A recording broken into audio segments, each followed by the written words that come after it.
Aujourd'hui, je vais vous parler de quelque chose qui me gênait il n'y a pas encore si longtemps que ça, quand je faisais des photos. Quelque chose dont on n'a pas forcément conscience, c'est l'influence d'Instagram. Je vous explique pourquoi tout de suite.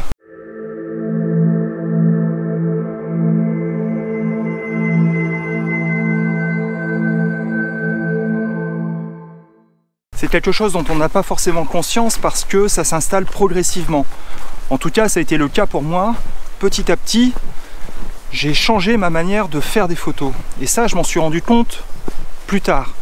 C'est-à-dire que, prenez le format par exemple, je me suis aperçu, quelques temps après mon inscription sur Instagram, que je faisais plus de photos en format vertical qu'en format horizontal, qui est par définition le format classique pour des photographies de paysage.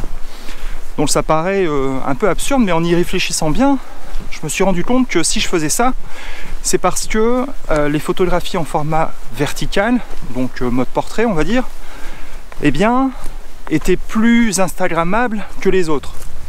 C'est-à-dire que la surface de la photo sur l'écran du téléphone est plus importante quand vous la faites en format vertical qu'en format horizontal. Et donc, elle a plus de succès. Statistiquement, c'est comme ça. Donc, inconsciemment, eh bien, parce que ça, je ne l'avais pas calculé, je me suis rendu compte que je faisais, à un moment donné, plus de photos en format vertical qu'en format horizontal.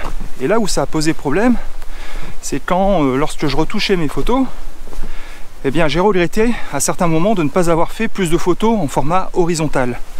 Parce que si sur le moment, cadrer en format vertical n'était pas forcément une mauvaise idée, après coup, à la retouche, je me rendais compte que ça fonctionnait pas si bien que ça.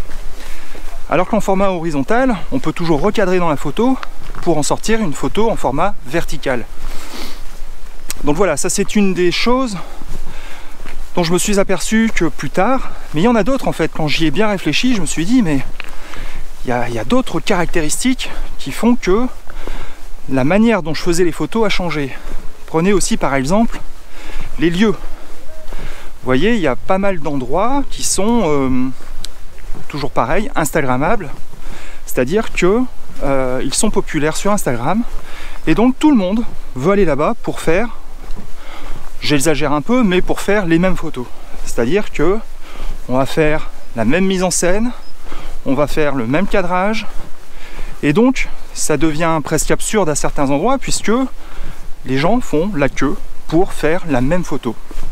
Alors j'avais, je ne sais plus dans quel article, mis un lien vers un autre article d'une Canadienne qui expliquait tout ça avec le lac à Lake au Canada.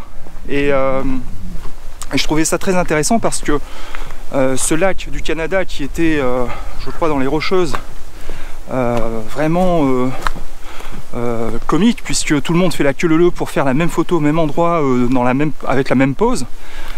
Tout ça on l'a ici aussi en Europe, hein, bien évidemment.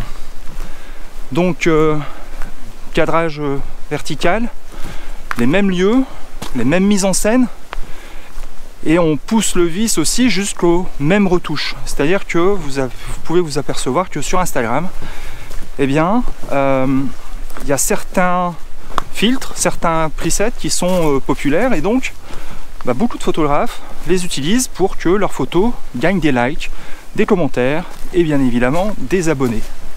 Donc tout ça m'a fait réfléchir et je me suis dit mais à moins de vouloir devenir influenceur, à quoi ça sert tout ça en fait?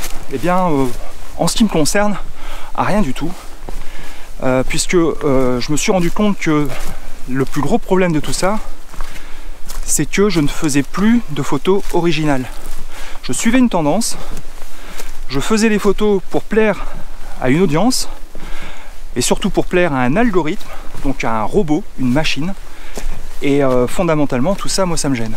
Donc j'ai bien réfléchi à tout ça, et depuis le jour où j'ai arrêté, où je me suis libéré en fait de ces contraintes, eh bien j'ai regagné en créativité et j'ai retrouvé ma liberté.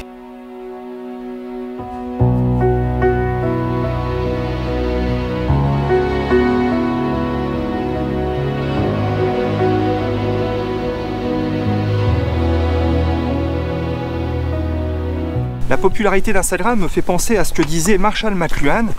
Alors Marshall McLuhan, c'était un théoricien de la communication. Et selon lui, la nature du média de communication est plus important à long terme que le sens du contenu qu'il transmet. Et donc, est-ce que le médium n'est pas le message? Je trouve qu'avec Instagram, on est presque au cœur de sa théorie. Dans une vidéo précédente, je vous expliquais la nécessité pour moi de rester authentique. Et bien aujourd'hui, je vais vous expliquer pourquoi il est fondamental pour moi de rester original.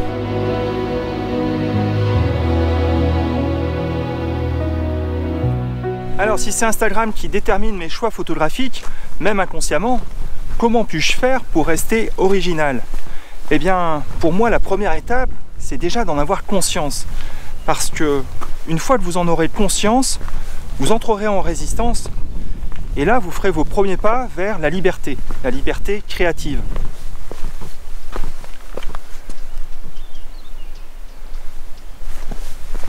Alors, je ne sais pas si ici on va le voir, mais il y a des habitats troglodytes. Alors, ce sont des maisons en pierre qui sont construites à flanc de falaise. Ici, je me trouve dans un canyon qui est assez spectaculaire.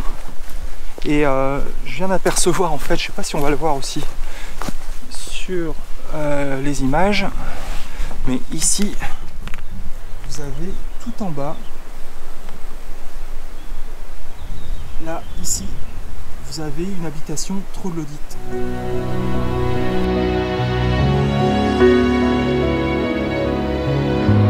La deuxième étape pour se libérer des chaînes d'Instagram, c'est de photographier ce que l'on aime. Alors vous voyez, c'est ce que j'ai décidé de faire aujourd'hui, puisque j'ai décidé d'explorer ce canyon qui est super intéressant, alors que le Luberon regorge d'endroits beaucoup plus photogéniques, en tout cas de prime abord. D'ailleurs, j'espère que je vais trouver un endroit sympa avant le coucher du soleil pour faire de belles photos. J'aimerais peut-être un point en hauteur, vous voyez, un petit peu comme là-bas, qui est une belle perspective dans le canyon. Bon, après, comme c'est la première fois que je viens ici, c'est loin d'être gagné. Et si je ne fais pas de belles photos aujourd'hui, bah, c'est pas grave, puisque comme je l'ai expliqué dans ma dernière vidéo, ou dans l'avant-dernière, je ne sais plus, eh bien le principal, c'est de profiter de la nature, de pratiquer une activité physique et de respirer tout simplement. Bon, je suis toujours à la recherche de ma petite pépite et je me désespère de la trouver aujourd'hui, mais bon, c'est pas très grave. Alors justement, l'étape suivante, c'est de sortir des sentiers battus. Comme je vous l'ai dit, il faut aller à l'aventure. Pour moi, c'est ce qui fait tout le charme de la photographie de paysage, c'est de découvrir, d'explorer des nouveaux endroits, des endroits qui n'ont pas ou peu été photographiés. Et donc voilà, il faut s'affranchir en fait des lieux touristiques. Ne suivez pas tout le monde.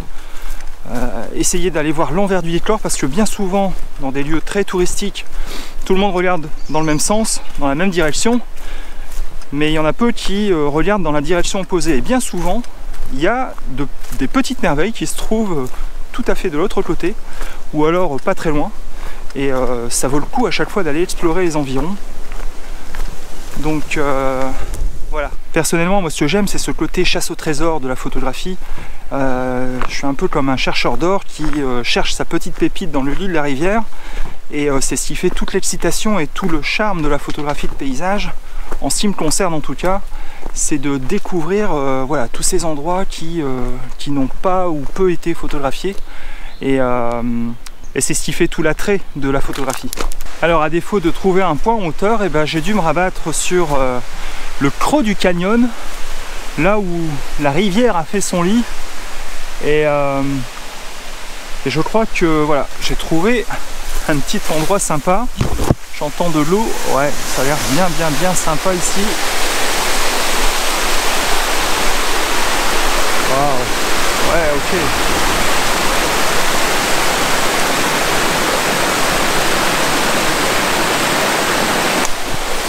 Bon, allez vite, je m'installe. Il y a les derniers rayons du soleil qui...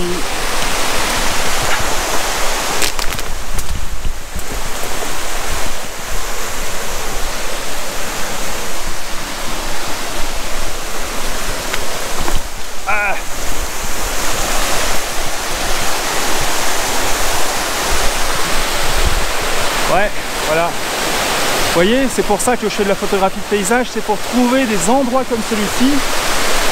Regardez la clarté de l'eau avec cette magnifique petite cascade ici. Voilà. Donc c'est peut-être pas le meilleur moment pour faire des photos de cet endroit. Je vais en faire maintenant, mais il est certain que je reviendrai à un autre moment, peut-être quand le soleil sera plus haut là-bas. Parce que vous voyez que le soleil en fait a disparu de l'horizon. Et ouais, cet endroit a vraiment du potentiel, donc je suis très content de l'avoir découvert. Voilà, alors ça se termine ici. Vous voyez, je vais faire de la pause longue. J'ai bien évidemment mes filtres avec moi. Et ça se termine en fait d'une manière que je n'avais pas du tout prévue. Je pensais terminer sur un point en hauteur pour saisir la lumière dans le canyon, la lumière du soleil couchant dans le canyon. Et en définitive, je me retrouve ici au pied d'une petite cascade tout à fait magnifique à faire de la pause longue, ce que je n'avais pas du tout prévu. Mais c'est ce qui fait encore une fois tout le charme de la photographie de paysage, quand on s'affranchit de toutes les contraintes que nous impose tout un tas de choses, comme Instagram par exemple.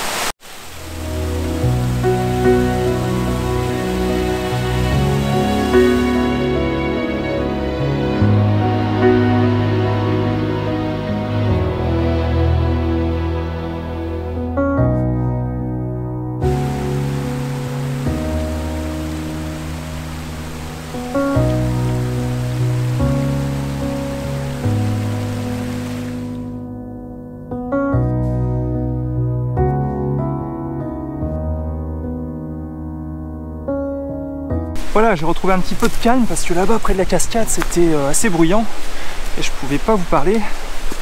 Donc voilà, la dernière chose que je voulais vous conseiller de faire, et ce que j'ai mis en application moi, c'est de publier moins mais de publier mieux, c'est-à-dire privilégier la qualité à la quantité. Parce que en obéissant aux règles d'Instagram, eh bien vous êtes forcé de publier très souvent. En tout cas très régulièrement. Et le problème c'est que, en tout cas en ce qui me concerne, publier des photos de très grande qualité très souvent et très régulièrement, je sais pas faire. C'est pas possible, tout simplement. Parce que cela demande beaucoup de temps, du travail, et que des belles photos, ça se fait pas comme ça en une journée. Donc je peux tout simplement pas le faire. Et j'ai refusé de le faire parce que je me voyais partir dans un engrenage que je ne maîtrisais pas du tout, et ça j'aime pas du tout en fait. Dès lors que je perds le contrôle, ça me plaît pas beaucoup en fait. Alors j'espère que voilà, toutes ces petites choses vous aideront, si vous êtes comme moi, à sortir de l'emprise des règles d'Instagram, parce que moi je m'aperçois que ça cause beaucoup de dégâts au niveau des dégâts psychologiques au niveau des photographes, parce que beaucoup se remettent en question à tort. C'est bien de se remettre en question, mais là, dans ce cas-là, c'est pas justifié, parce qu'ils tombent dans le piège de la comparaison, et ça, c'est très mauvais. Donc voilà, si vous voulez un peu prendre de l'air, de l'oxygène par rapport à tout ça, essayez de suivre ces petits principes. En tout cas, moi, ça a très bien marché. Pour être franc avec vous, j'ai toujours mon compte Instagram, comme vous le savez peut-être, et je ne m'en sers que pour deux choses. La première, c'est publier mes plus belles photos quand j'en ai envie, et la deuxième, c'est tout simplement pour discuter avec vous, garder le contact avec mes copains photographes. Et ça, j'avoue que Instagram, les réseaux sociaux, hein, Facebook aussi avec Messenger, mais c'est génial parce que c'est super pratique. On peut communiquer dès qu'on en a envie, dès qu'on a des choses à dire à l'un et à l'autre, eh bien c'est très facile. Et donc je garde mes réseaux sociaux uniquement pour ça. Une vitrine pour montrer mon travail et un moyen de communication avec les autres. Voilà. Toujours garder du lien avec les autres, ça c'est très important. Voilà, donc écoutez, j'espère que vous avez aimé cette vidéo. En tout cas, c'est toujours un plaisir pour moi de vous emmener dans mes aventures, sur mes parcours. Et j'espère que voilà, ça vous donnera des idées, de l'inspiration.